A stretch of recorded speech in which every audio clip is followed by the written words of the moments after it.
आप शिव शिष्यता के बॉस नहीं है, न हम न आप।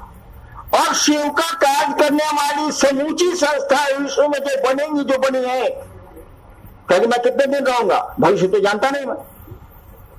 जो संस्थाएं बनी है, जो ट्रस्ट बने हैं और बनेंगे, उनके कर्ता धर्ताओं को भी, भले मैं क्यों नहीं हूं, उनके कर्ता धर्ताओं को भी बॉस नहीं समझना चाहिए, अन्यथा धोखा होगा।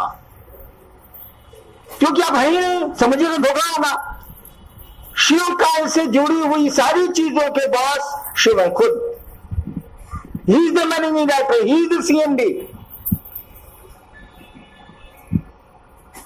वे ही चलाएंगे इसको, वे ही चलाते हैं, और ये समझना पड़ेगा हमको, आपको।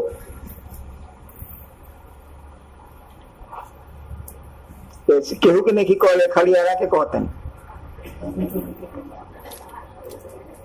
घर के मामला बा, घर में जो बतिया जाला बाहर ननु बतिया जाला।